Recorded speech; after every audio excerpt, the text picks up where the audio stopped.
Hello दोस्तों, Aaradhya race academy के YouTube channel में आप सभी का स्वागत है। दोस्तों, राजस्थान राज्य कर्मचारी चयन बोर्ड द्वारा आयोजित पशु परिचर भर्ती परीक्षा 2024 के नवीनतम पाठ्यक्रम के अनुसार मॉडल पेपर की टेस्ट सीरीज शुरू की गई थी, जिसमें अपने 11 मॉडल पेपर हैं वो कंप्लीट हो चुके हैं। आज अपना इसमें 12 नंबर का मॉडल पेपर है। कुल 150 प्रश्न इसमें शामिल किए गए हैं और हूबहू आपको ऐसा ही पेपर है वो परीक्षा में देखने को मिलेगा।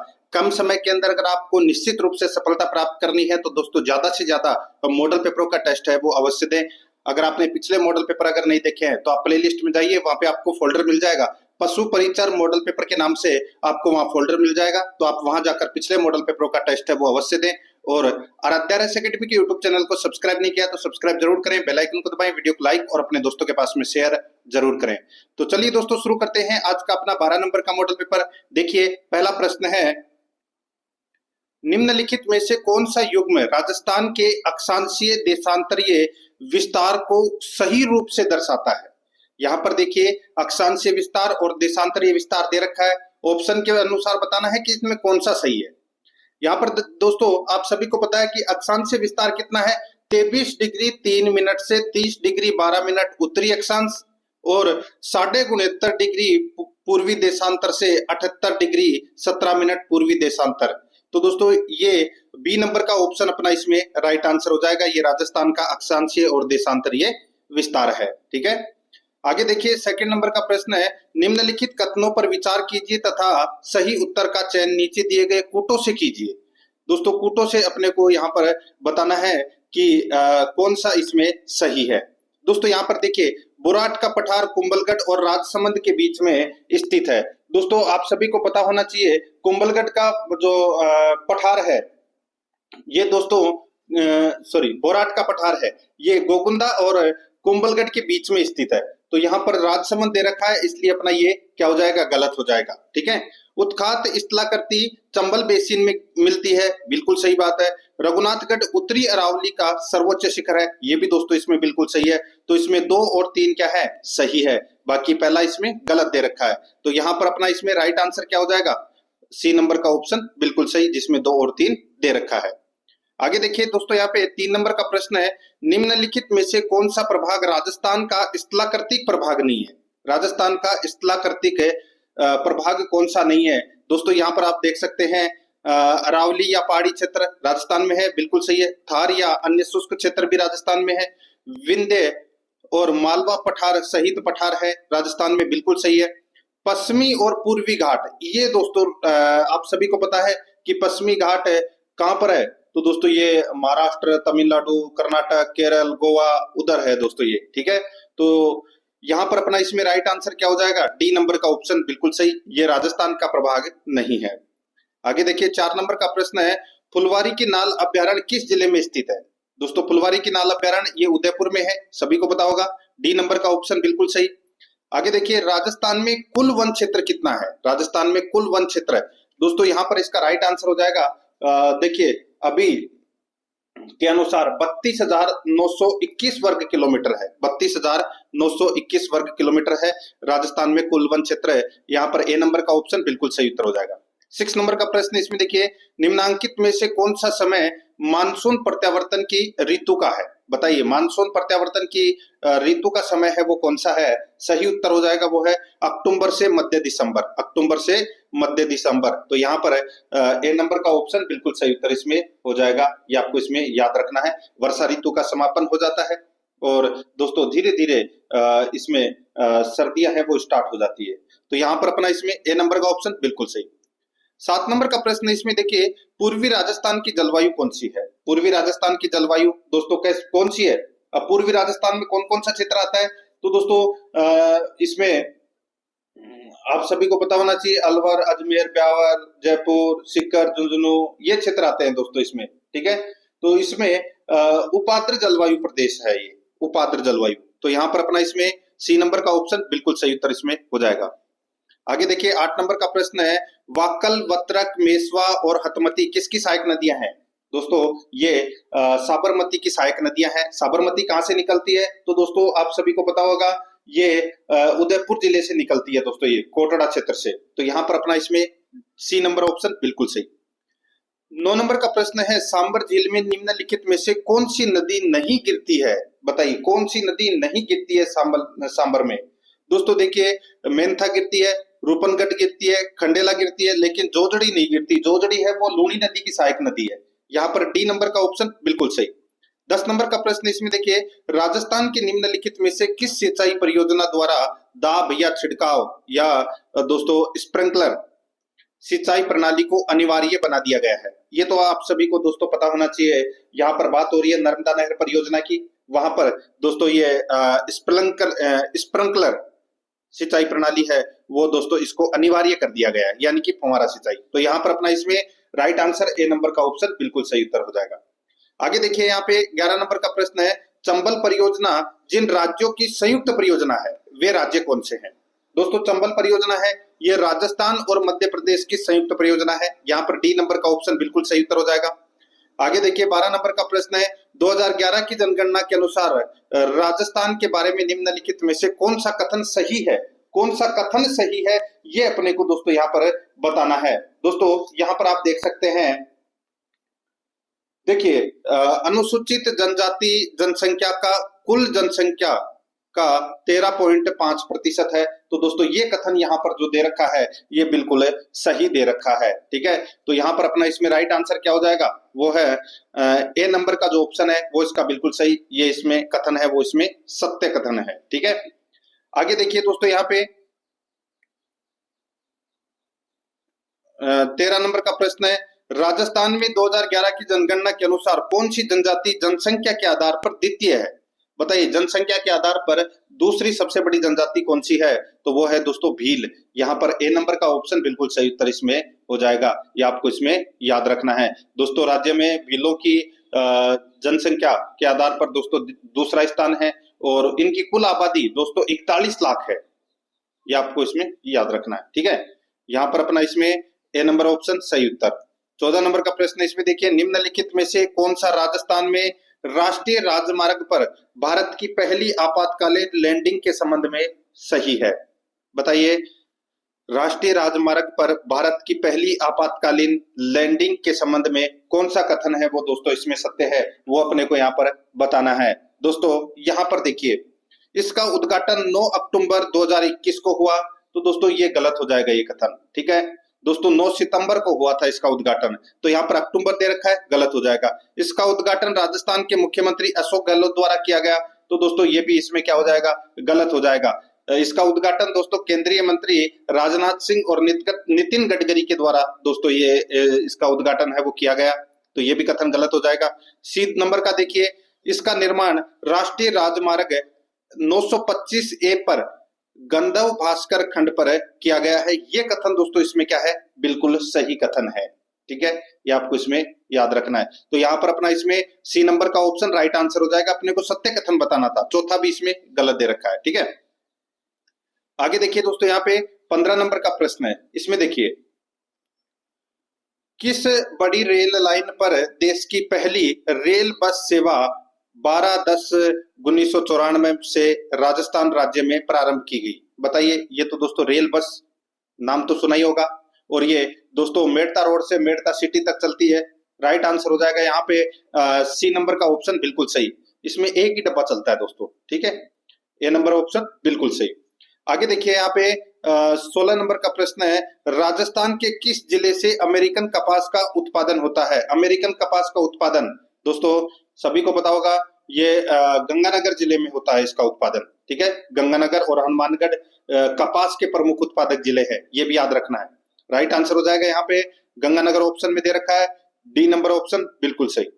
17 नंबर का प्रश्न है, हिंदुस्तान जिंक लिमिटेड का जिंक स्मेल्टर उदयपुर में कहाँ स्थित है?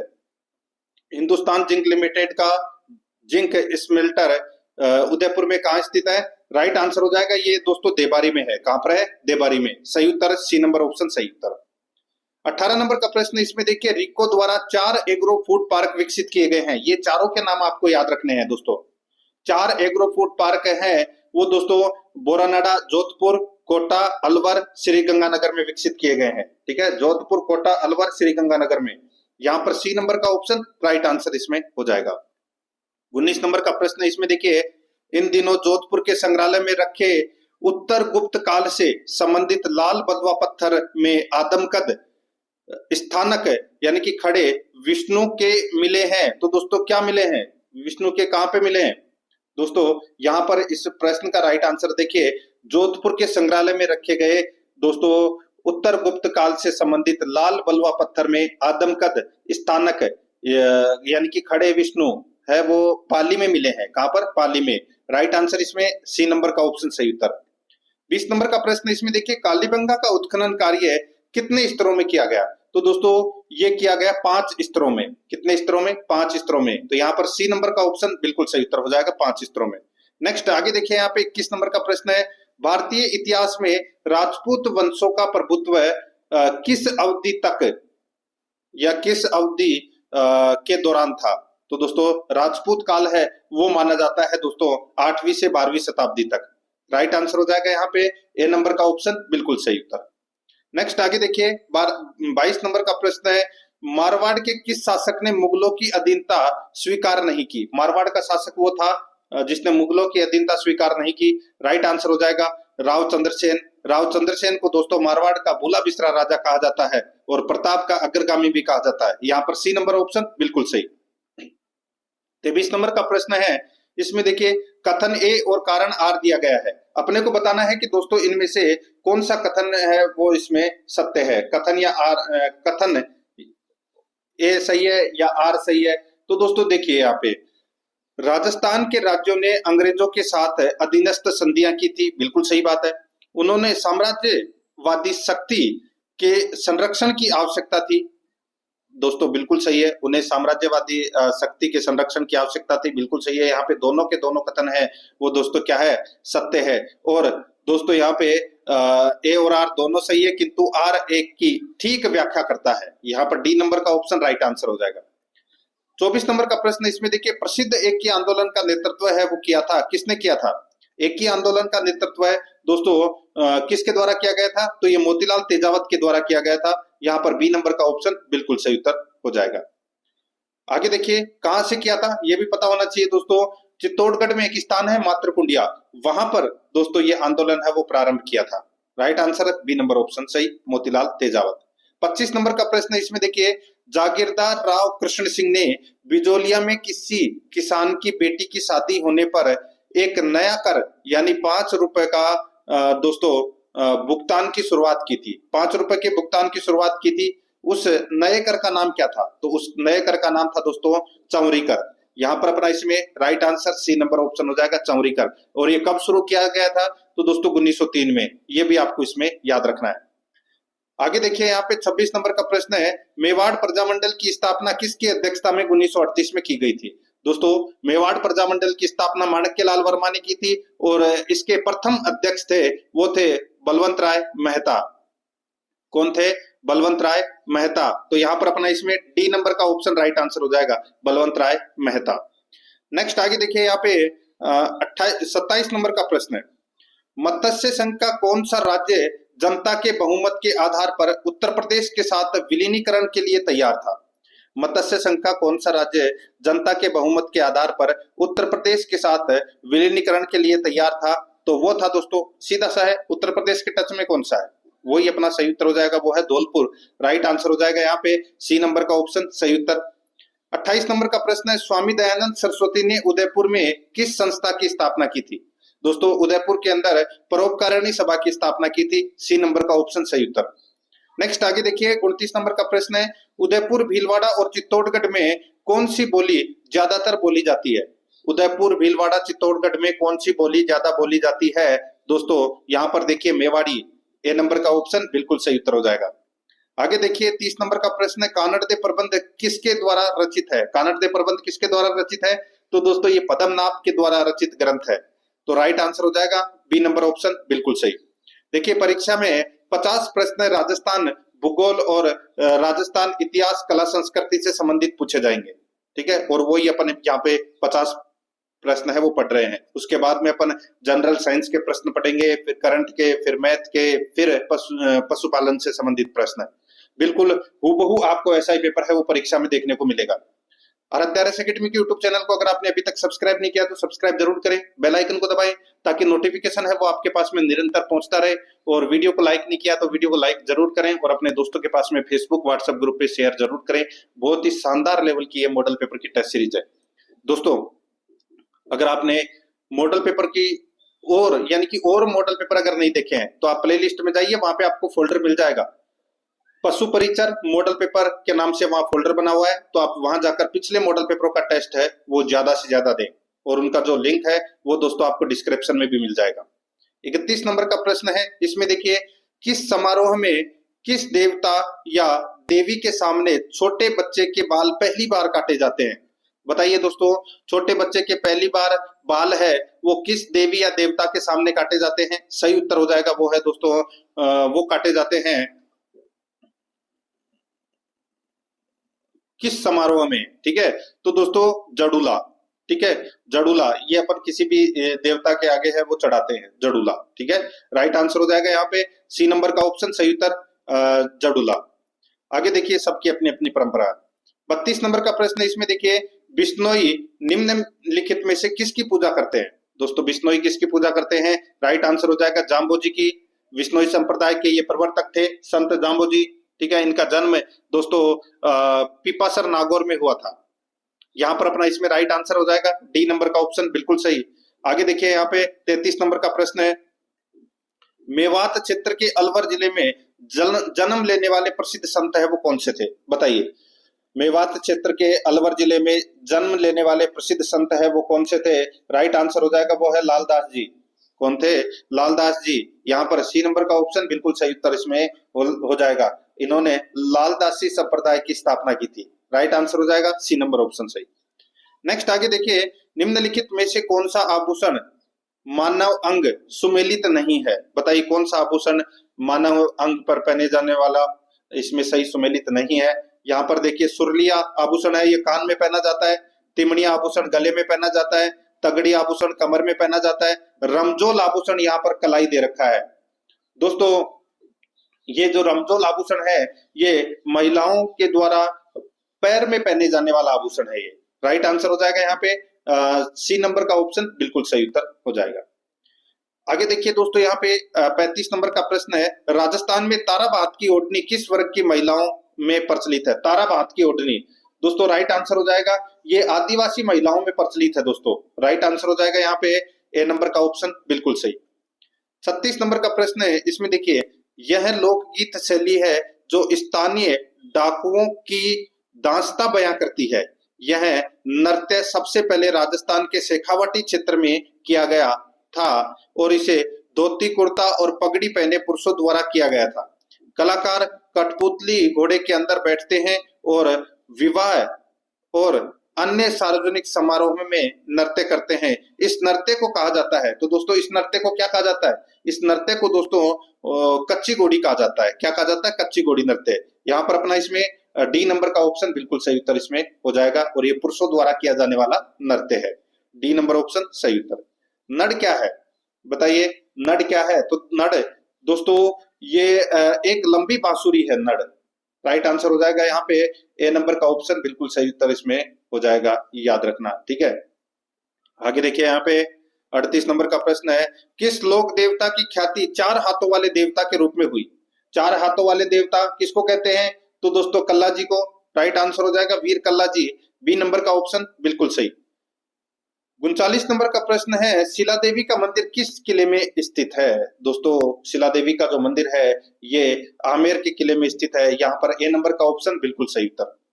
40 नंबर का प्रश्न, इसमें देखिए श्राद्ध पक्ष जिसके दौरान पूर्वजों की पूजा की जाती है कब मनाया जाता है? बताइए श्राद्ध पक्ष। दोस्तों श्राद्ध पक्ष है ये भाद्रपद शुक्ल पूर्णिमा से अश्विन कृष्ण अमावस्या तक मनाया जाता है। भाद्रपद शुक्ल पूर्णिमा से अश्विन कृष्ण अमावस्या तक ये श्राद्ध मनाया जाता है। राइट आंसर हो जाएगा यहाँ पे बी नंबर का ऑप्शन, बिल्कुल सही उत्तर हो जाएगा।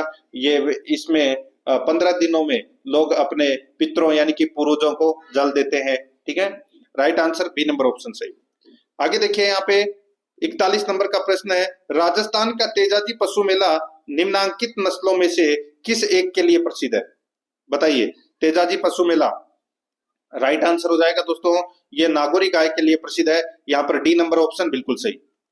42 नंबर का प्रश्न इसमें देखिए, साहिबदीन नामक चित्रकार को मेवाड़ के किस शासक का संरक्षण प्राप्त था? साहिबदीन नामक चित्रकार को मेवाड़ के किस शासक का संरक्षण प्राप्त था? राइट आंसर हो जाएगा महाराणा महाराणा जगत सिंह प्रथम। यहाँ पर सी नंबर का ऑप्शन राइट आंसर हो जाएगा, महाराणा जगत सिंह प्रथम। ठीक है, और महाराणा जगत सिंह प्रथम के शासनकाल को उदयपुर शैली का स्वर्ण काल माना जाता है, ये भी याद रखना है। राइट आंसर हो जाएगा यहाँ पे सी नंबर ऑप्शन सही। आगे देखिए 43 नंबर का प्रश्न है, महणसर महणसर किसके लिए प्रसिद्ध है? दोस्तों कहां पर है ये? तो दोस्तों झुंझुनू जिले में है ये महणसर, और दोस्तों ये सोने की चित्रकारी के लिए प्रसिद्ध है। राइट आंसर हो जाएगा यहाँ पे ए नंबर का ऑप्शन बिल्कुल सही। आगे देखिए 44 नंबर का प्रश्न है, महाराणा कुंभा ने किस पर विजय प्राप्त करने के उपलक्ष्य में विजय स्तंभ का निर्माण करवाया था? दोस्तों महाराणा कुंभा ने मालवा और गुजरात की सेना पर विजय प्राप्त करने के उपलक्ष्य में विजय स्तंभ का निर्माण करवाया था चित्तौड़गढ़ में। तो यहाँ पर अपना इसमें राइट आंसर हो जाएगा, मालवा और गुजरात की सेना को पराजित करने के बाद। ठीक है, यहाँ पर बी नंबर ऑप्शन सही उत्तर। 45 नंबर का प्रश्न इसमें देखिए, बच्छावतों, रामपुरिया, गुलेच्छा, सेठिया की हवेलियां राजस्थान में कहां पर स्थित है? दोस्तों ये स्थित है कहां पर? तो ये बीकानेर में स्थित है, डी नंबर का ऑप्शन बिल्कुल सही। 46 नंबर का प्रश्न इसमें देखिए, कुंभलगढ़ का किला किस जिले में स्थित है? कुंभलगढ़ का किला बताइए कौन से जिले में स्थित है? राइट आंसर हो जाएगा, राजसमंद में है ये कुंभलगढ़ का किला। यहाँ पर सी नंबर का ऑप्शन बिल्कुल सही, राजसमंद में है।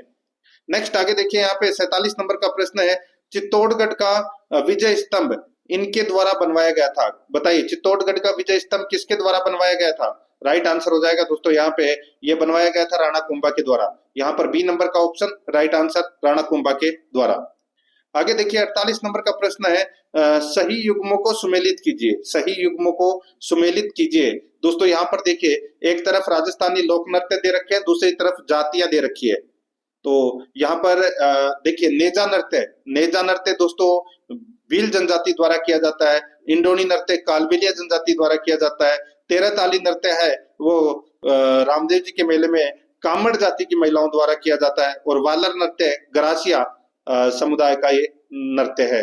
राइट आंसर क्या हो जाएगा इसमें? 1 2 4 3, 1 2 4 3, यानी कि अपना इसमें ए नंबर का ऑप्शन बिल्कुल सही उत्तर हो जाएगा। आगे देखिए, निम्नलिखित में से कौन सा भीलों का प्रसिद्ध लोक नाट्य है? भीलों का प्रसिद्ध लोक नाट्य कौन सा है? यहाँ पर आप देख सकते हैं दोस्तों, गौरी इसका राइट आंसर हो जाएगा, डी नंबर ऑप्शन बिल्कुल सही।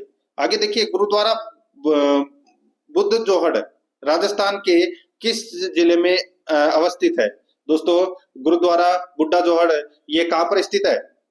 तो दोस्तों ये वर्तमान में तो दोस्तों अगर नए जिले बने हैं, ठीक है, उसके अनुसार तो ये अनूपगढ़ जिले में है। ठीक है, तो यहाँ पर अगर नए जिलों के अनुसार नहीं आता है तो यहाँ पर श्री गंगानगर जिला इसका राइट आंसर हो जाएगा, बी नंबर ऑप्शन सही उत्तर। अब अपन यहाँ पे जनरल साइंस से संबंधित प्रश्न है वो पढ़ना शुरू कर रहे हैं। 51 से लेके 75 तक 25 प्रश्न है। ठीक है, देखिए, एक पदार्थ के छोटे सरल अणुओं में टूटता है। एक पदार्थ बताइए कौन से छोटे सरल अणुओं में टूटता है तो अभिक्रिया का प्रकार होगी? बताइए दोस्तों, यहां पर इसका जो राइट आंसर हो जाएगा वो है दोस्तों इसमें अपघटनीय। क्या हो जाएगा? अपघटनीय, यानी कि एक पदार्थ छोटे सरल अणुओं में टूटता है तो अभिक्रिया होगी अपघटनीय। यहाँ पर ए नंबर का जो ऑप्शन है वो इसका बिल्कुल सही उत्तर इसमें हो जाएगा। ठीक है, अपघटनीय अभिक्रिया दोस्तों 3 प्रकार की होती है, एक विद्युत अपघटन, एक तापीय अपघटन और एक प्रकाशीय अपघटन। ठीक है, नेक्स्ट आगे देखिए, यहाँ पे 52 नंबर का प्रश्न है, निम्न में से कौन सा मिश्रण धातु नहीं है? बताइए कौन सा मिश्रण धातु नहीं है? तो यहाँ पर आप देख सकते हैं दोस्तों, पीतल है, इंडियम है, नाइट्रोजन है, ये तीनों मिश्रण धातु है, लेकिन पारा नहीं है। ठीक है, पारा एक द्रव धातु है। यहाँ पर अपना इसमें right answer C number option हो जाएगा। 53 नंबर प्रश्न इसमें देखिए, निम्न में से कौन अधातु है?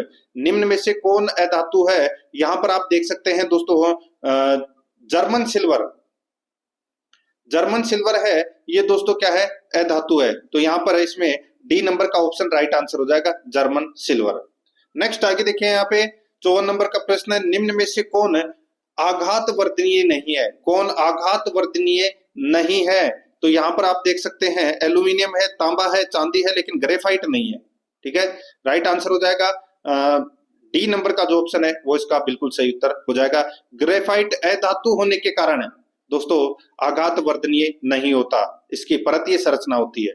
यहाँ पर डी नंबर ऑप्शन बिल्कुल सही। आगे देखिए, नाइट्रोजन के निम्न ऑक्साइड में से किसको लाफिंग गैस के रूप में माना जाता है या जाना जाता है? दोस्तों लाफिंग गैस किसको बोलते हैं? तो ये बोलते हैं नाइट्रस ऑक्साइड को, यानी कि N2O। N2O यहाँ पर डी नंबर का ऑप्शन राइट आंसर हो जाएगा। इसको दोस्तों NOx भी बोलते हैं। ठीक है, डी नंबर का ऑप्शन बिल्कुल सही उत्तर इसमें हो जाएगा। आगे देखिए 56 नंबर का प्रश्न है, जब सोडियम क्लोराइड के पानी में बने घोल के मध्य विद्युत धारा प्रभावित होती है तो कौन सा उत्पाद बनता है? बताइए, जब सोडियम क्लोराइड के पानी में बने घोल के मध्य से विद्युत धारा प्रभावित होती है तो कौन सा उत्पाद बनता है? तो दोस्तों इसमें सोडियम हाइड्रोक्साइड बनता है। दोस्तों डी नंबर का ऑप्शन बिल्कुल सही उत्तर, सोडियम हाइड्रोक्साइड। ठीक है, तो यहाँ पर डी नंबर ऑप्शन सही। आगे देखिए, निम्नलिखित में से किस धातु का गलनांक सबसे कम है? किस धातु का गलनांक सबसे कम है? तो दोस्तों मरकरी यानी कि पारा का गलनांक है वो सबसे कम होता है। तो यहाँ पर इसमें राइट आंसर हो जाएगा पारद, सी नंबर का ऑप्शन बिल्कुल सही। नेक्स्ट आगे देखिए, यहाँ पे पानी की टंकी ऊपर से देखने पर कम गहरी दिखाई देती है, इसका कारण क्या है? इसका कारण है दोस्तों प्रकाश का अपवर्तन। तो यहाँ पर अपना इसमें डी नंबर का ऑप्शन राइट आंसर हो जाएगा। नेक्स्ट आगे देखिए 59 नंबर का प्रश्न है।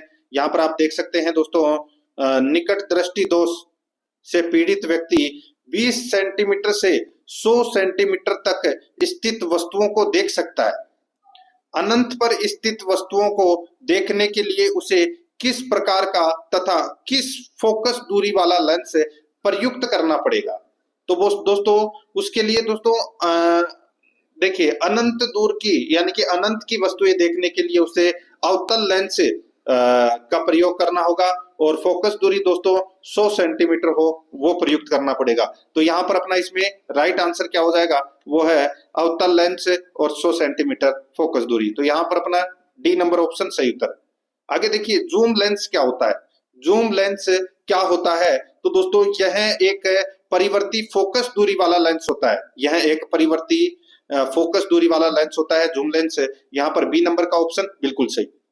61 नंबर का प्रश्न इसमें देखिए, मानव चक्षु में एक विशेष रंजक होता है। मानव चक्षु में एक विशेष रंजक होता है जो यह निर्धारित करता है कि किसी व्यक्ति की आंखें भूरी, नीली या काली होगी। वह रंजक निम्नलिखित में से किस में पाया जाता है?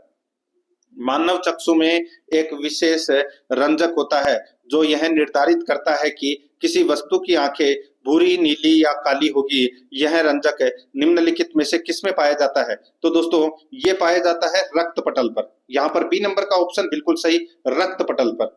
नेक्स्ट आगे देखिए, यहाँ पे 62 नंबर का प्रश्न है, निम्न में से कौन सा हार्मोन युवावस्था के समय लड़कों में दिखाई देने वाली उपस्थिति में बदलाव लाता है? निम्न में से कौन सा हार्मोन युवावस्था के समय लड़कों में दिखाई देने वाली उपस्थिति में बदलाव लाता है? सही उत्तर हो जाएगा वो है टेस्टोस्टेरोन। यहाँ पर सी नंबर का ऑप्शन राइट आंसर हो जाएगा। टेस्टोस्टेरोन एक पुरुष लिंग हार्मोन है। ठीक है, राइट आंसर हो जाएगा यहाँ पे सी नंबर ऑप्शन सही उत्तर। 63 नंबर का प्रश्न इसमें देखिए, दो तंत्रिकाओं के मध्य खाली स्थान को कहते हैं। दो तंत्रिकाओं के मध्य खाली स्थान को क्या कहते हैं? उसे कहते हैं सिनेप्स। क्या बोलते हैं? सिनेप्स। यहाँ पर B number option right answer हो जाएगा, सिनेप्स। 64 नंबर का प्रश्न है इसमें देखिए, इंसुलिन हार्मोन का स्रावण किससे होता है? इंसुलिन हार्मोन का स्रावण है दोस्तों किससे होता है? इसका राइट आंसर हो जाएगा वो है अधिवक्र से। अधिवक्र से। तो यहाँ पर अपना इसमें राइट आंसर इसमें इंसुलिन का स्रावण तो दोस्तों अग्नाशय से होता है। ठीक है, किससे होता है? अग्नाशय से। राइट आंसर हो जाएगा यहाँ पे अग्नाशय। नेक्स्ट आगे देखिए, बीसीजी वैक्सीन का इस्तेमाल किसकी रोकथाम के लिए किया जाता है? बीसीजी वैक्सीन का इस्तेमाल किसकी रोकथाम के लिए किया जाता है? राइट आंसर हो जाएगा क्षय रोग की रोकथाम के लिए। यहाँ पर सी नंबर का ऑप्शन राइट आंसर हो जाएगा क्षय रोग, जिसको अपन तपेदिक भी बोलते हैं। ठीक है, आगे देखिए यहाँ पे 66 नंबर का प्रश्न है, नेफ्रोलॉजी किसके साथ जुड़ा हुआ है? नेफ्रोलॉजी किसके साथ जुड़ा हुआ है? तो दोस्तों ये गुर्दे या वक्र यानी कि किडनी से संबंधित है। तो यहाँ पर अपना इसमें राइट आंसर हो जाएगा गुर्दे से संबंधित है। सी नंबर ऑप्शन सही। आगे देखिए, मेंडल का स्वतंत्र अपव्यूहन का सिद्धांत निम्नलिखित में से किस अनुपात के आधार पर सिद्ध किया जा सकता है? मेंडल का स्वतंत्र अपव्यूहन का सिद्धांत निम्नलिखित में से किस अनुपात के आधार पर सिद्ध किया जा सकता है? इसका राइट आंसर हो जाएगा दोस्तों, बताइए दोस्तों, इसका सही उत्तर हो जाएगा वो है इसमें 9:3:3:1। यहाँ पर ए नंबर का ऑप्शन बिल्कुल सही उत्तर इसमें हो जाएगा। आगे देखिए, डीएनए की संरचना के द्विकुंडली मॉडल हेतु एक्स किरण विवर्तन के आंकड़े दिए गए। डीएनए की संरचना के द्विकुंडली मॉडल हेतु एक्स किरण विवर्तन के आंकड़े दिए गए। दोस्तों इसका राइट आंसर हो जाएगा वो है मॉरिस विल्किंसन, ठीक है, मॉरिस विल्किंस व रोजालिंड फ्रैंकलिन द्वारा दिए गए। दोस्तों ये राइट आंसर हो जाएगा, यहाँ पे इसका right answer D number option हो जाएगा। आगे देखिए, सूची फर्स्ट को सूची सेकंड से सुमेलित करना है। एक तरफ रोग दे रखा है, दूसरी तरफ विटामिन दे रखा है। दोस्तों यहाँ पर देखिए, रतौंधी रोग किसकी कमी से होता है? तो दोस्तों ये विटामिन ए की कमी से होता है रतौंधी रोग। रिकेट्स रोग है ये दोस्तों विटामिन डी की कमी से होता है। स्कर्वी रोग विटामिन सी की कमी से होता है, और बेरी-बेरी रोग है वो विटामिन बी1 की कमी से होता है। तो यहाँ पर अपना इसमें राइट आंसर क्या हो जाएगा? डीएबीसी कूट भाषा वगैरह में अपन देखें तो दोस्तों सी नंबर का ऑप्शन राइट आंसर हो जाएगा, जिसमें डीएबीसी दे रखा है। 70 नंबर का प्रश्न इसमें देखिए, संक्रामक रोग हैजा होने का कारण है। दोस्तों ये हैजा होने का कारण क्या है? दोस्तों इसका एक जीवाणु होता है दोस्तों, विवियो कोलेरा, ठीक है, उसके कारण ये होता है और ये मक्खियों द्वारा फैलता है। और दोस्तों रोगी के शरीर में जल की कमी होकर दोस्तों रक्त संचार है वो धीमा हो जाता है। तो यहाँ पर इसका राइट आंसर हो जाएगा विब्रियो कोलेरी। तो यहाँ पर डी नंबर ऑप्शन बिल्कुल सही। 71 नंबर का प्रश्न है इसमें देखिए, निम्नलिखित में से कौन सी बीमारी वायु प्रदूषण के कारण नहीं होती या बढ़ती? बताइए कौन सी बीमारी वायु प्रदूषण के कारण नहीं बढ़ती या नहीं होती? राइट आंसर हो जाएगा यहाँ पे वो है निमोनिया। यहाँ पर बी नंबर का ऑप्शन बिल्कुल सही उत्तर हो जाएगा, निमोनिया। आगे देखिए, 72 नंबर का प्रश्न है, प्लास्टिक को पुनर्चक्रण के लिए कठिन सामग्री क्यों माना जाता है? प्लास्टिक को पुनर्चक्रण के लिए कठिन सामग्री क्यों माना जाता है? तो दोस्तों ये माना जाता है क्यों? क्योंकि दोस्तों विभिन्न प्रकार के बहुलक रेजिन के कारण दोस्तों इसको कठिन सामग्री है वो माना जाता है। यहाँ पर है सी नंबर का ऑप्शन बिल्कुल सही उत्तर इसमें हो जाएगा, ठीक है। आगे देखिए, यहाँ पे ठोस अपशिष्ट प्रबंधन के पीछे निम्न में से कौन सा विचार नहीं है? ठोस अपशिष्ट प्रबंधन के पीछे निम्न में से कौन सा विचार नहीं है? तो यहाँ पर इसका राइट आंसर हो जाएगा अपशिष्ट उत्पादन को रोकना। यहाँ पर डी नंबर का ऑप्शन बिल्कुल सही उत्तर हो जाएगा। आगे देखिए, निम्न में से कौन सी अधातु बहु परमाणविक है? बताइए कौन सी अधातु बहु परमाणविक है? सही उत्तर हो जाएगा वो है दोस्तों सल्फर। यहाँ पर सी नंबर का ऑप्शन बिल्कुल सही, सल्फर, ठीक है, जिसका परमाणु संख्या कितनी है? 16। आगे देखिए, यहाँ पे 75 नंबर का प्रश्न है, निम्नलिखित में से कौन एक द्विविस्थापन अभिक्रिया नहीं है?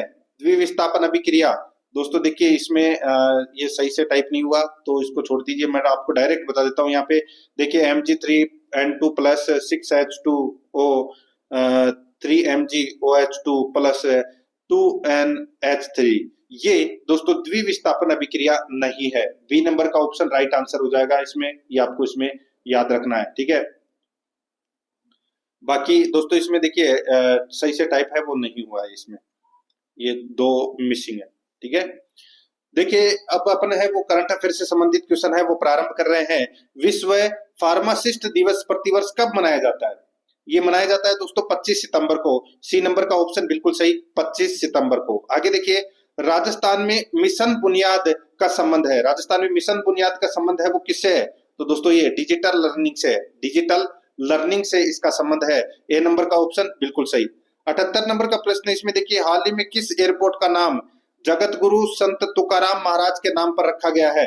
सही उत्तर हो जाएगा दोस्तों वो है पुणे एयरपोर्ट का नाम है वो जगत गुरु संत तुकाराम महाराज के नाम पर रखा गया है। यहाँ पर सी नंबर का ऑप्शन राइट आंसर हो जाएगा। आगे देखिए, प्रधानमंत्री श्री नरेंद्र मोदी ने किस शहर में जल संचय जन भागीदारी पहल का शुभारंभ किया? प्रधानमंत्री श्री नरेंद्र मोदी ने किस शहर में जल संचय जन भागीदारी पहल का शुभारंभ किया? इसका राइट आंसर हो जाएगा वो है सूरत में। यहाँ पर सी नंबर का ऑप्शन बिल्कुल सही, सूरत में। आगे देखिए, लक्ष्य सेन एवं किदाम्बी श्रीकांत निम्नलिखित में से किस खेल से संबंधित है? लक्ष्य सेन एवं किदाम्बी श्रीकांत निम्नलिखित में से किस खेल से संबंधित है? इसका राइट आंसर हो जाएगा बैडमिंटन से संबंधित है दोस्तों, ये सी नंबर ऑप्शन बिल्कुल सही। आगे देखिए, किस केंद्रीय मंत्री को टाइम मैगजीन की एआई की सबसे प्रभावशाली व्यक्तियों की सूची में शामिल किया गया है? दोस्तों वो है अश्वनी वैष्णव। यहाँ पर सी नंबर का ऑप्शन राइट आंसर हो जाएगा। ये दोस्तों केंद्रीय इलेक्ट्रॉनिक्स और सूचना प्रौद्योगिकी मंत्री हैं ये अश्वनी वैष्णव, ठीक है। राइट आंसर हो जाएगा सी नंबर ऑप्शन। आगे देखिए, यहाँ पे 82 नंबर का प्रश्न है, हाल ही में किस राज्य सरकार ने पुलिस बल में महिलाओं को 33% आरक्षण की घोषणा की है? तो वो है दोस्तों राजस्थान। सी नंबर का ऑप्शन बिल्कुल सही, राजस्थान ने की है।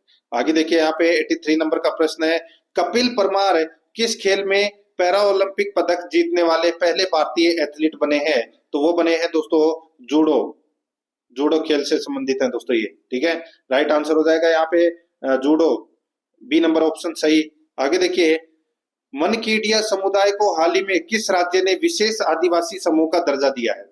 मनकीडिया समुदाय को हाल ही में किस राज्य ने विशेष आदिवासी समूह का दर्जा दिया है? सही उत्तर हो जाएगा वो है ओडिशा। यहाँ पर सी नंबर का ऑप्शन बिल्कुल सही, ओडिशा। आगे देखिए, भारत की नई एयरलाइन कौन सी है जिसे विमानन मंत्रालय से मंजूरी मिली है? तो वो है दोस्तों शंख एयर। कौन सी है? शंख एयर। राइट आंसर हो जाएगा यहाँ पे बी नंबर का ऑप्शन बिल्कुल सही उत्तर हो जाएगा। और ये उत्तर प्रदेश की पहली अनुसूचित एयरलाइन है, ठीक है, याद रखना। आगे देखिए दोस्तों, अब अपन प्रश्न है वो यहाँ पे मैथ से संबंधित कुछ प्रश्न है वो पढ़ लेते हैं। देखिए 86 नंबर का प्रश्न है, दूध और पानी के 42 लीटर के मिश्रण में दोस्तों दूध और पानी का अनुपात 5:2 है, यानी कि 7, ठीक है। 7 का भाग दे दीजिए, इसमें कितना हो जाएगा दोस्तों? 6 बार गया ना, ठीक है। अब 5 को 6 से मल्टीप्लाई कर दीजिए तो ये हो गया दोस्तों 30 लीटर। तो इसमें क्या हो गया? दूध। और 12 लीटर इसमें क्या हो गया दोस्तों? पानी, ठीक है। यदि इस मिश्रण में 3 लीटर पानी और डाल दिया जाए तो दोस्तों ये हो गया 15, ठीक है। तो नए मिश्रण में दूध और पानी का अनुपात क्या होगा? तो दोस्तों यहाँ पे 30 और 15 का अनुपात क्या होगा? तो दोस्तों 15 से ये 1 बार कटा, ये 2 बार कटा, तो यहाँ पर 2:1 हो जाएगा। बी नंबर का ऑप्शन बिल्कुल सही। आगे देखिए दोस्तों, यहाँ पे देखिए 87 नंबर का प्रश्न है, एक व्यक्ति अपनी मासिक आय का 17% बचत करता है, यदि उसका मासिक खर्च 4,980 हो तो उसकी मासिक आय क्या है? दोस्तों सीधा सा है भाई, 4,980 है ये खर्च है इसका। तो दोस्तों अपने को 100% निकालना है, तो इंटू 100 बटे भाई 100 में से 17 गए तो कितने बचे? 83, बस निकाल लीजिए। इसको आप काटोगे तो दोस्तों आपका राइट आंसर निकल कर आ जाएगा इसमें कितना? 6,000। तो यहाँ पर इसका राइट आंसर क्या हो जाएगा? 6,000। बी नंबर ऑप्शन बिल्कुल सही। आगे देखिए 88 नंबर का प्रश्न है, सीता की आय रहीम की आय से 25% अधिक है। दोस्तों ये सीता है और ये दोस्तों रहीम है, ठीक है। तो सीता की आय रहीम की आय से 25% अधिक है, यानी कि ये 125 है, तो दोस्तों रहीम की आय कितनी है? 100। अब दोस्तों यहाँ पर देखिए, रहीम की आय सीता की आय से कितने प्रतिशत कम है? तो दोस्तों कितने प्रतिशत कम है? सीधा सा इसमें क्या हो जाएगा दोस्तों? देखिए दोनों में अंतर कितने का आ गया? 25 का। तो 25 बटे 125 इंटू 100, तो यहाँ पे 25 से कितनी बार कटा? 5 बार कटा, तो 100 में 5 का भाग दे दीजिए, कितना आएगा? 20%। तो यहाँ पर ए नंबर का ऑप्शन राइट आंसर हो जाएगा, 20% कम है, ठीक है। आगे देखिए यहाँ पे 89 नंबर का प्रश्न है, एक दुकानदार एक वस्तु के विक्रय मूल्य को 39 रुपए कम कर देता है, ठीक है। 39 रुपए क्या कर देता है? कम कर देता है एक वस्तु के विक्रय मूल्य को। 10% लाभ 3% की हानि में बदल जाता है। 10% का लाभ 3% की हानि में बदल जाता है, तो वस्तु का मूल्य क्या है? दोस्तों देखिए, अब यहाँ पे 10% का लाभ 3% की हानि में बदल जाता है, यानी कि दोस्तों ये कितना हो जाएगा? तो दोस्तों सबसे पहले तो मैं आपको यहाँ पे बता दूं, देखिए इसमें 3% की हानि में बदल जाता है, तो दोस्तों ये 97 में हो जाएगा। और इसका दोस्तों दोनों का अंतर कितने का हो जाएगा, तो दोस्तों ये अंतर हो जाएगा 13 का। ठीक है, तो इसको अपन ऐसे लिख सकते हैं दोस्तों 13,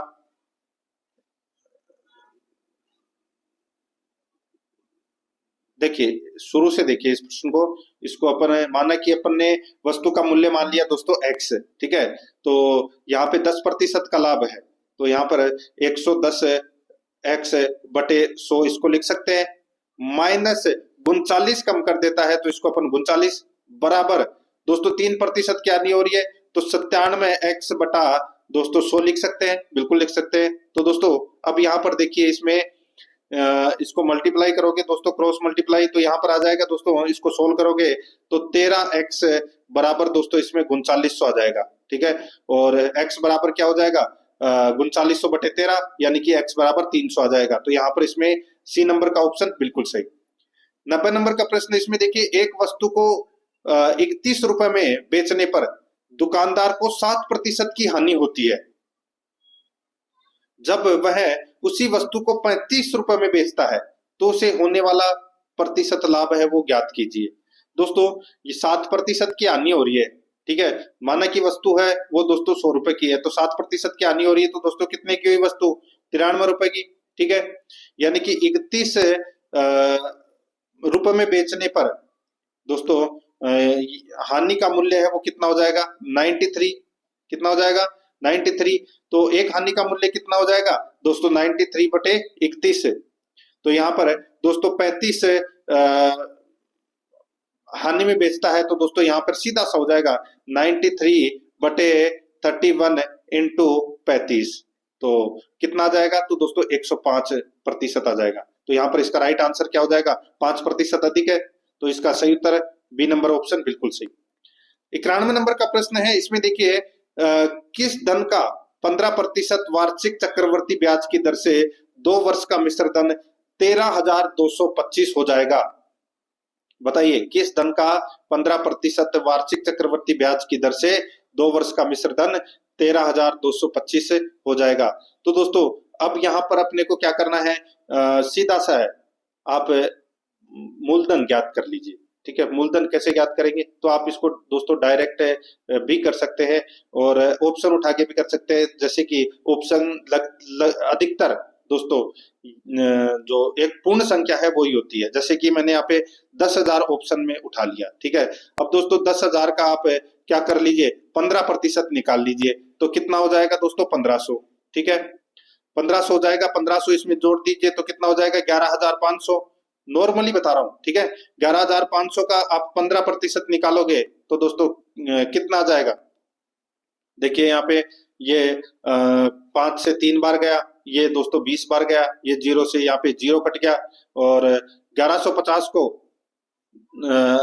1150 में 2 का भाग दिया तो दोस्तों कितना आ जाएगा, तो 1075 आ जाएगा। 1075 को दोस्तों आप 3 से मल्टीप्लाई करोगे तो कितना आ जाएगा दोस्तों 3,225। अब 3,225 10,000 के अंदर जोड़ दीजिए, ये अपना क्या हो जाएगा मिश्र धन हो जाएगा। तो यहाँ पर अपना इसमें राइट आंसर हो जाएगा बी नंबर ऑप्शन सही उत्तर 13,225 हो गया।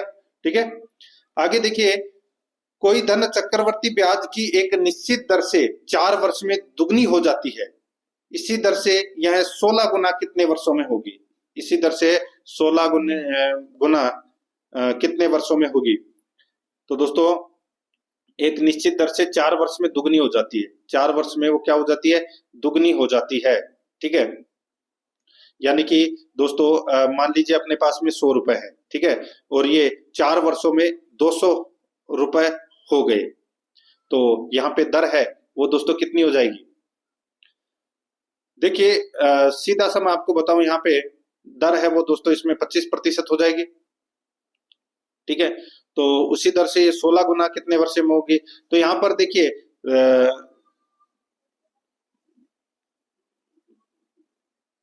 4 वर्षों में वो दुगनी हो रही है। ठीक है, तो 16 गुना 4 वर्षों में दुगनी हो जाएगी, तो दोस्तों इसमें 16 वर्षों में ये 16 गुना होगी। राइट आंसर हो जाएगा यहाँ पे बी नंबर का जो ऑप्शन है वो इसका बिल्कुल सही उत्तर इसमें हो जाएगा, ये आपको इसमें याद रखना है। ठीक है, इसका सूत्र है, सूत्र के अनुसार आप निकाल सकते हैं इसको।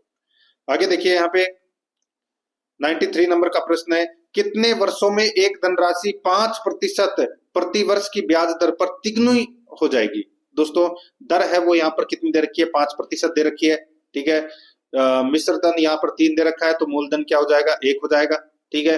तो ब्याज कितना हो जाएगा दोस्तों इसमें 2, ठीक है। तो यहाँ पर समय बराबर 2 इंटू 100 बटे 1 इंटू 5, तो यहाँ पे ब्याज इंटू 100 1 इंटू 5, ठीक है, यानी कि समय इंटू दर। समय अपने को यहाँ पर निकालना है, मूलधन है दोस्तों ये 1, ठीक है। तो यहाँ पर 2 है वो क्या है, ब्याज है, इंटू 100 बटे मूलधन इंटू दर। तो दोस्तों अपने को समय निकालना है, तो आप यहाँ पे काट लीजिए इसको। तो ये कितनी बार कटा दोस्तों, 20 बार कटा, तो 20 दूनी क्या हो जाएगा 40, 40 वर्ष में दोस्तों ये तिगुनी हो जाएगी। यहाँ पर बी नंबर ऑप्शन बिल्कुल सही। आगे देखिए, यदि 20% वार्षिक दर से 2000 रुपए का निवेश किया जाता है और ब्याज को अर्धवार्षिक आधार पर चक्रवृद्धि किया जाता है, तो 18 मास बाद राशि कितनी होगी, 18 महीने बाद में राशि क्या होगी। दोस्तों यहाँ पर देखिए मूलधन है वो अपने पास दे रखा है 2000 रुपए, ठीक है। अब इसमें दोस्तों दर है वो दे रखी है यहाँ पे 20%, और दोस्तों यहाँ पर इसकी दर की आधी हो जाएगी, इसमें अर्धवार्षिक हो जाएगी दोस्तों, यहाँ पे 10 आधी हो जाएगी इसकी, ठीक है। समय दोस्तों 18 मास दे रखा है, तो 6 महीने की अर्धवार्षिक चल रहा है, तो दोस्तों इसमें 3 अर्धवर्ष हो जाएंगे। तो इसको अपन ऐसे निकाल सकते हैं दोस्तों, 2000 इंटू यहाँ पे दर है वो आधी हो जाएगी, तो 110 बटे 100 इंटू 110 बटे 100 इंटू 110 बटे 100, ठीक है। बस यही करना है आपको, और कुछ नहीं करना। तो यहाँ पर इसको सोल्व करोगे तो यहाँ पर इसका राइट आंसर हो जाएगा दोस्तों 2662, बी नंबर का ऑप्शन बिल्कुल सही उत्तर हो जाएगा। आगे देखिए 95 नंबर प्रश्न है, 1/63 अनुपात 1/21 समानुपात x अनुपात 1/8 हो, तो x का मान है वो अपने को यहाँ पर ज्ञात करना है। दोस्तों बाह्य पदों का गुणनफल बराबर मध्य पदों का गुणनफल, तो इसको अपन कैसे लिखेंगे दोस्तों, 1/63 इंटू 1/8 बराबर 1/21 इंटू x। तो यहाँ पे x बराबर क्या हो जाएगा, x बराबर हो जाएगा दोस्तों यहाँ पे 1/63 इंटू 1/8 इंटू 21। बस तो यहाँ पर राइट आंसर निकल कर आ जाएगा दोस्तों 1/24। तो यहाँ पर डी नंबर का ऑप्शन राइट आंसर हो जाएगा। 96 नंबर का प्रश्न है, इसमें देखिए ए और बी की वर्तमान आयु के बीच का अनुपात 4:5 है। ए और बी की वर्तमान आयु के बीच का अनुपात 4:5 है। 10 वर्षों बाद उनकी आयु के बीच का अनुपात 5:6 होगा। 10 वर्षों बाद उनकी आयु के बीच का अनुपात 5:6 होगा। उनकी वर्तमान आयु के बीच का अंतर है वो अपने को यहाँ पर ज्ञात करना है। दोस्तों देखिए ए और बी की वर्तमान आयु यहाँ पे 4x + 5x दे रखी है, तो यहाँ पर अपन लिख सकते हैं दोस्तों 4x + 10, ठीक है, 10 वर्षों बाद पूछा है ना, ठीक है, बटे दोस्तों 5x + 10 बराबर दोस्तों इनकी आयु के बीच का अनुपात 5:6 है, तो बराबर 5/6 अपन इसको लिख सकते हैं, बिल्कुल लिख सकते हैं, ठीक है। तो दोस्तों यहाँ पे क्रॉस मल्टीप्लाई करोगे तो यहाँ पर क्या हो जाएगा दोस्तों, देखिए 5 × 5 25x, ठीक है, 10 × 5 10x, तो यहाँ पर एक तो बन जाएगा दोस्तों इसमें, और इसका हो जाएगा दोस्तों 6 का 24x और 60x, तो यहाँ पे 24x + 60 बराबर दोस्तों 25x + 50, ठीक है। तो यहाँ पर क्या आएगा, तो दोस्तों इसमें देखिए माइनस कर दीजिए इनको आपस में, तो यहाँ पर देखिए 10 बचे, x बराबर इसमें क्या आ जाएगा 10, ठीक है। तो यहाँ पर इसका राइट आंसर हो जाएगा 10 वर्ष का अंतर है, बी नंबर का ऑप्शन बिल्कुल सही। आगे देखिए एक बल्लेबाज अपनी 12वीं पारी में 60 रन बनाता है और इस तहत उसका औसत रन 2 रन बढ़ जाता है। उसकी 11वीं पारी के बाद का औसत रन क्या था, उसकी 11वीं पारी के बाद में औसत रन है वो क्या था। दोस्तों 11वीं पारी के बाद में औसत रन मान लीजिए अपन ने x मान लिया, तो क्या हो जाएगा दोस्तों यहाँ पे 11x प्लस 60 बटे दोस्तों 12वीं पारी है, बराबर दोस्तों यहाँ पर क्या हो जाएगा x प्लस 2, x प्लस क्या हो जाएगा 2 हो जाएगा। ठीक है, तो इसको अपन ऐसे लिख सकते हैं दोस्तों 11x प्लस 60 बराबर दोस्तों x plus 2 into x plus 2 into 12 अपन लिख सकते हैं। ठीक है, तो 11x प्लस 60 बराबर दोस्तों 12 को 2 से मल्टीप्लाई करोगे तो 12 प्लस 24 हो जाएगा इसमें। ठीक है, तो यहां पर दोस्तों 60 में से 24 गए तो कितना हो जाएगा दोस्तों 36 रन इसका राइट आंसर हो जाएगा, बी नंबर ऑप्शन सही उत्तर। आगे देखिए, जब 38 केजी के भार वाले एक व्यक्ति को नए व्यक्ति द्वारा प्रतिस्थापित किया जाता है तो 5 व्यक्तियों के औसत भार में 2.8 केजी की वृद्धि होती है। नए व्यक्ति का भार है वो अपने को यहाँ पर ज्ञात करना है। दोस्तों सीधा सा है, इसमें अपने को क्या करना है 38 प्लस 5 इंटू 2.8 कर दीजिए भाई, 38 इंटू 5 38 प्लस 5 38 प्लस 5 इंटू 2.8, तो 2.8 को दोस्तों 5 से मल्टीप्लाई करोगे तो कितना हो जाएगा, तो 38 प्लस 14 हो जाएगा। ठीक है, तो यहाँ पे 38 और 14 कितना हो जाएगा 52, तो यहाँ पर अपना बी नंबर का ऑप्शन बिल्कुल सही उत्तर हो जाएगा। आगे देखिए, 4 घंटियां सुबह 8 बजे एक साथ बजना शुरू होती है और प्रत्येक क्रम से 5, 6, 7, 8 के अंतराल पर बजती है। 7 घंटे की पारी में वे कितनी बार एक साथ बजेंगी। तो दोस्तों सीधा सा है, यहाँ पर अपने को 5, 6, 7, 8 का दोस्तों एलसीएम निकालना है। ठीक है, तो इसका एलसीएम निकलेगा दोस्तों 840 सेकेंड, 840 सेकंड इसमें आ जाएगा। तो दोस्तों यहाँ पर 7 घंटा, ठीक है दोस्तों, देखिए 7 घंटा बराबर इसमें क्या हो जाएगा 7 इंटू 60 इंटू 60। ठीक है, तो यहाँ पर दोस्तों घंटियां एक बार सुबह 8 बजे बज चुकी है, तो 31 देखिए 7 घंटों की पारी में घंटियों के एक साथ बजने की जो संख्या है वो अपन कैसे ज्ञात करेंगे, तो एक बार तो बज चुकी है, तो 1 प्लस 7 इंटू 60 इंटू 60 बटे 840। ठीक है, तो कितनी बार हो जाएगा दोस्तों, इसमें काटोगे तो आप 30 आ जाएगा, तो एक में एक प्लस करोगे तो यहाँ पर 31 बार हो जाएगा। बी नंबर का ऑप्शन बिल्कुल सही। 100 नंबर का प्रश्न है, इसमें देखिए दो संख्याओं का एलसीएम 315 है और उनका एचसीएफ 21 है और संख्याओं का अंतर 42 है। संख्याओं का योग है वो अपने को यहाँ पर ज्ञात करना है, तो दोस्तों ऑप्शन के अनुसार है वो आप ज्ञात कर सकते हैं। 168 इसका राइट आंसर हो जाएगा, सी नंबर का ऑप्शन बिल्कुल सही। अब अपन कुछ प्रश्न है वो पशुपालन से संबंधित पढ़ लेते हैं। देखिए 101 नंबर का प्रश्न है, छोटे पशु बकरी का भार मापन में प्रयुक्त करते हैं, तो बताइए कौन सी विधि भार मापन में प्रयुक्त करते हैं छोटे पशु यानी कि बकरी के लिए। इसका राइट आंसर हो जाएगा वो है स्प्रिंग बैलेंस विधि। ए नंबर का ऑप्शन बिल्कुल सही उत्तर इसमें हो जाएगा। आगे देखिए, खीस के बारे में निम्न में से कौन सा तथ्य सही नहीं है। कौन सा तथ्य सही नहीं है, यहाँ पर देखिए खीस गाढ़ा पीलापन लिए हुए लसलसा तरल पदार्थ होता है, बिल्कुल सही बात है। इसमें पीला रंग कैरोटीन की अधिक मात्रा के कारण होता है, ये भी बिल्कुल सही है। खीस दूध की अपेक्षा पतला होता है, ये गलत हो जाएगा दोस्तों, दूध की अपेक्षा गाढ़ा होता है खीस।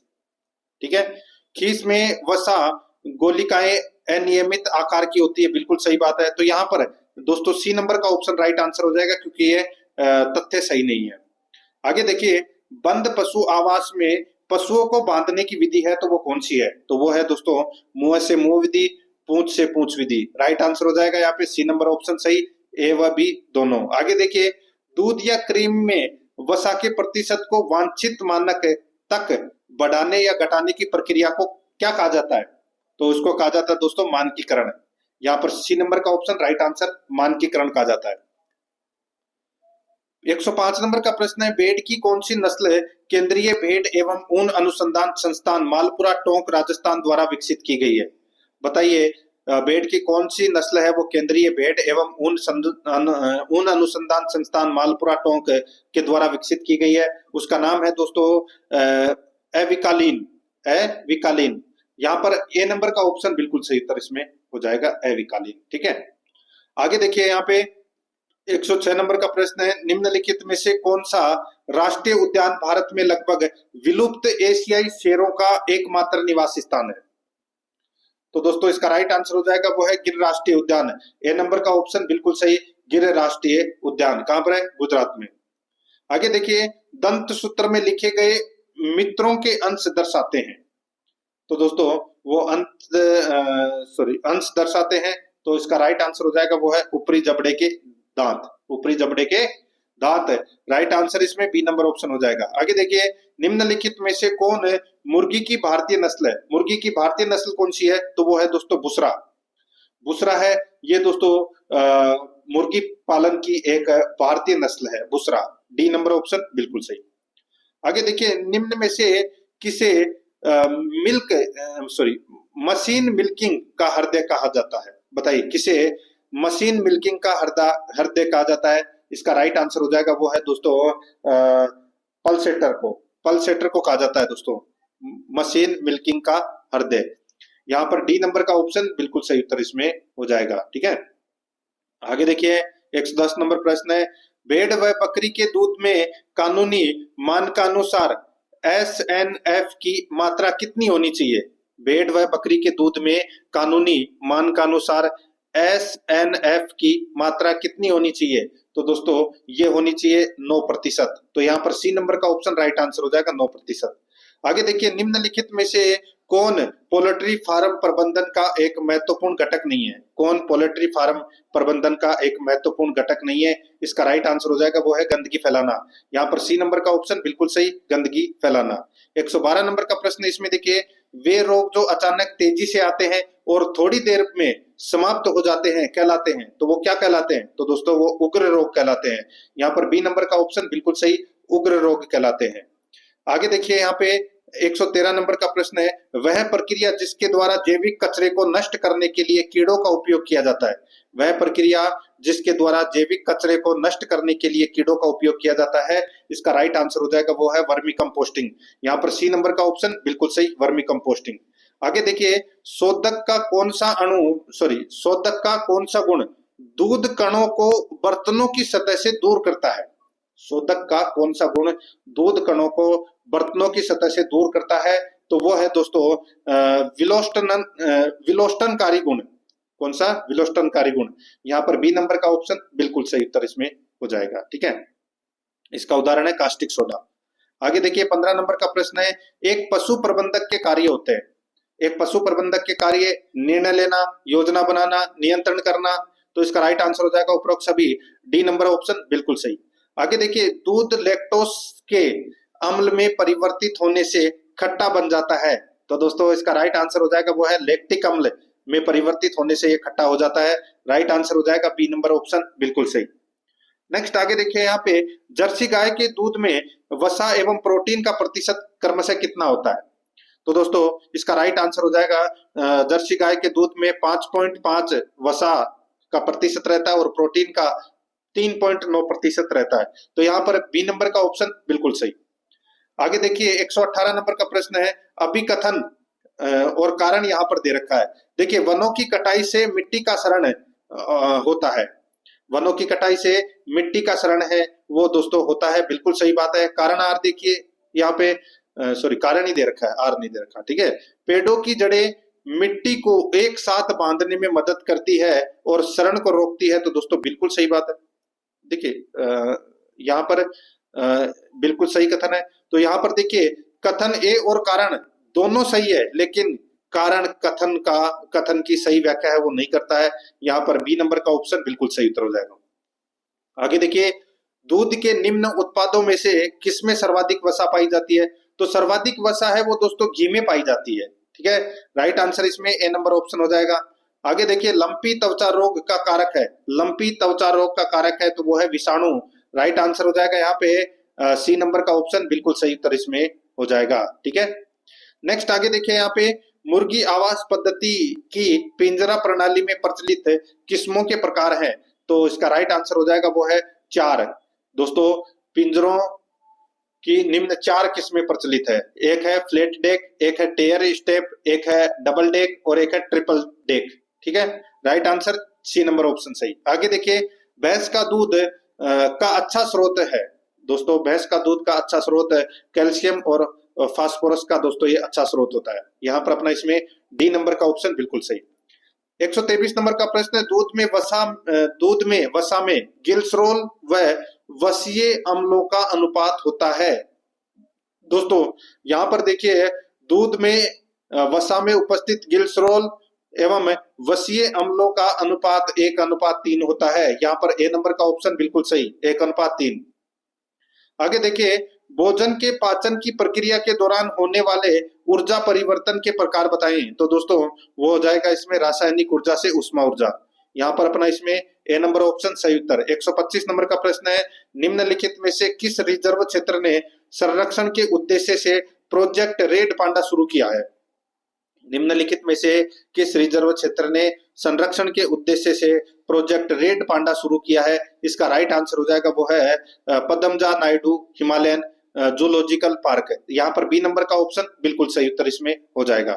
आगे देखिए, 126 नंबर का प्रश्न है, पशु के पुट्टे पर गहराई तक लगाए जाने वाले इंजेक्शन है। पशु के पुट्टे पर गहराई तक लगाए जाने वाले इंजेक्शन है तो वो कौन से है? तो वो है अंतःपेशी इंजेक्शन। यहाँ पर ए नंबर का ऑप्शन बिल्कुल सही, अंतःपेशी इंजेक्शन। आगे देखिए, भेड़ की नाड़ी गति प्रति मिनट है। भेड़ की नाड़ी गति प्रति मिनट है तो दोस्तों ये 70 से 80 प्रति मिनट है दोस्तों भेड़ की नाड़ी गति। ठीक है, राइट आंसर हो जाएगा यहाँ पे सी नंबर ऑप्शन सही उत्तर।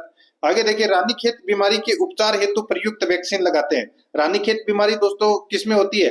तो ये मुर्गियों में होने वाली बीमारी है और इसके लिए दोस्तों F1 स्ट्रेंथ और दोस्तों F1 स्ट्रेंथ और R2B स्ट्रेन ये वैक्सीन लगाते हैं। तो यहाँ पर अपना इसमें राइट आंसर हो जाएगा ए और बी दोनों।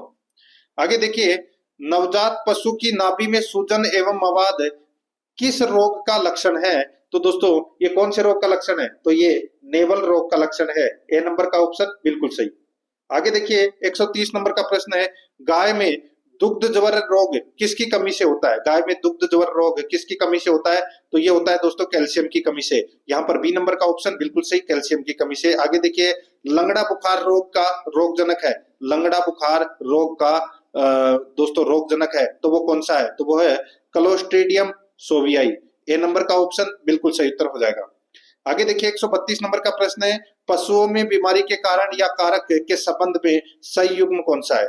पशुओं में बीमारी के कारण या कारक के संबंध में सही युग्म कौन सा है? इसका राइट आंसर हो जाएगा वो है दोस्तों हीमोफीलिया। यह आनुवंशिक रोग है, बिल्कुल सही बात है। ठीक है, तो ये इसमें सही है, सी नंबर का ऑप्शन बिल्कुल सही उत्तर हो जाएगा, बाकी ये गलत दे रखे हैं सारे। आगे देखिए, यहाँ पे 133 नंबर का प्रश्न है, मुर्गियों के आवास निर्माण प्रणाली है। मुर्गियों के आवास निर्माण प्रणाली है तो वो है दोस्तों विस्तृत पद्धति, अर्ध सघन पद्धति, सघन पद्धति। तो इसका राइट आंसर हो जाएगा उपरोक्त सभी, डी नंबर का ऑप्शन बिल्कुल सही। आगे देखिए, दुग्ध संरचना में निम्न में से किस तत्व का सबसे अधिक प्रतिशत होता है? तो सबसे अधिक प्रतिशत है वो दोस्तों पानी का होता है। यहाँ पर सी नंबर का ऑप्शन राइट आंसर हो जाएगा, पानी 90% होता है दोस्तों। आगे देखिए, भेड़ की कौन सी वन संकरित नस्ल केंद्रीय भेड़ एवं ऊन अनुसंधान संस्थान अविकानगर द्वारा विकसित की गई? तो दोस्तों इसका जो राइट आंसर क्या हो जाएगा वो है इसमें, बताइए कौन सी? तो वो है अविवस्त्र। ठीक है, ए नंबर का ऑप्शन बिल्कुल सही उत्तर हो जाएगा, अविवस्त्र। ए नंबर ऑप्शन सही उत्तर। आगे देखिए, बदावरी नस्ल की भैंस के मादा पशुओं का भार होता है। तो दोस्तों इसके मादा पशुओं का भार होता है दोस्तों ये होता है 350 से 400 किग्रा। ए नंबर ऑप्शन बिल्कुल सही। आगे देखिए, जम्मू कश्मीर के गुज्जर बकरवाल समुदाय के लोग किस प्रकार के मवेशी पालते हैं? तो ये भेड़ बकरियां पालते हैं दोस्तों, बी नंबर ऑप्शन सही उत्तर। आगे देखिए, भैंस में प्रसव की क्रिया को क्या कहते हैं? भैंस में प्रसव की क्रिया को क्या कहते हैं दोस्तों? इसको कहते हैं काविंग।